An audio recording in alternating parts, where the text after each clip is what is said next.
Narrative तयार करणारी factory अजून संपलेली नाही।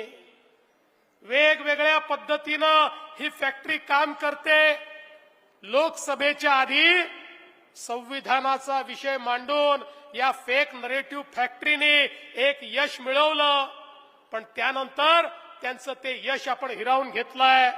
पण आज वेगवेगळ्या पद्धतीनं हे लोक रोज नवीन फेक नरेटिव्ह तयार करतात। आता महानगरपालिकेच्या निवडणुका जवळ आल्या आहेत, जिल्हा परिषदेच्या निवडणुका जवळ आल्या आहेत, पंचायत समिती नगरपालिकेच्या निवडणुका जवळ आल्या आहेत।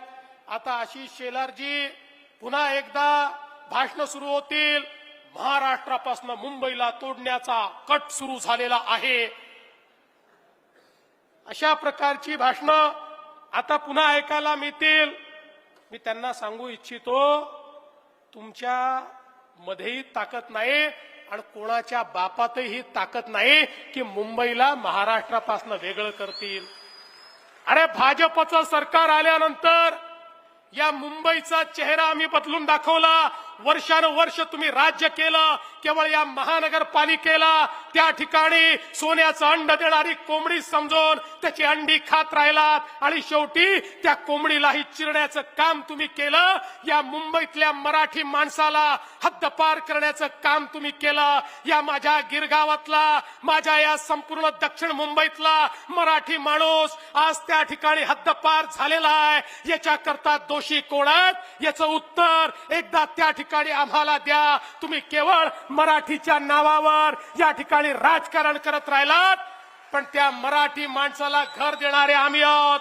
बीडीडी चाळीमध्ये इतके वर्ष राहणारा मराठी माणूस, त्याला घर देणारे आम्ही आहोत। अभ्युदय नगरच्या या मराठी माणसाला घर देणारे आम्ही आहोत। या ठिकाणी धारावी मधल्या गरीब माणसाला घर देणारे आम्ही आहोत। त्यामुळे निवडणुका आल्यानंतर यांना मराठी माणूस आठवतो आणि अनेक वेळा मला तर लक्षातच येत नाही, यांना लाज का वाटत नाही। आपण जे केलं त्याच्याच विरुद्ध बोलायचं आणि जिंकलो जिंकलो जिंकलो सांगायचं। खरं म्हणजे या देशामध्ये नवीन शैक्षणिक धोरणामध्ये त्रिभाषा सूत्र आलं। हे त्रिभाषा सूत्र आल्यानंतर ते त्रिभाषा सूत्र कसं स्वीकारलं पाहिजे याकरता उद्धव ठाकरे सरकारने समिती तयार केली। त्या समितीमध्ये त्यांच्या उबाठाचा उपनेता टाकला। त्या समितीचा रिपोर्ट आला। समितीच्या रिपोर्टमध्ये सांगितलं, पहिल्या वर्गापासून मराठी सोबत हिंदी आणि इंग्रजी 12वी पर्यंत कंपल्सरी करा, अनिवार्य करा। कोणी सांगितलं? उद्धव ठाकरेंच्या समितीने त्यांच्या उपनेत्यांनी सांगितलं, पहिलीपासून 12वी पर्यंत हिंदी अनिवार्य करा।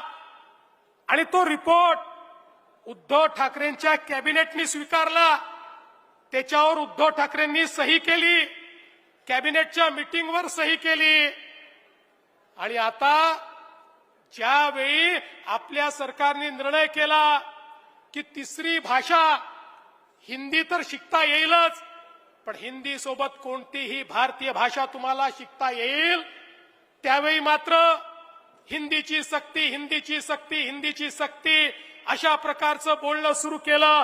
या महाराष्ट्रामध्ये सक्ती एकच आहे, ती म्हणजे मराठीची। मराठी शिकावीच लागेल। पण त्याच वेळी आम्हाला हिंदीचाही अभिमान आहे, आम्हाला हिंदीचाही अभिमान आहे। या भारतातल्या प्रत्येक भाषेचा अभिमान आम्हाला आहे, या भारतीय भाषांचा आम्हाला अभिमान आहे। अरे आम्ही हिंदीचा विरोध करून इंग्रजीला पायघड्या घालणारे लोक नाही आहोत।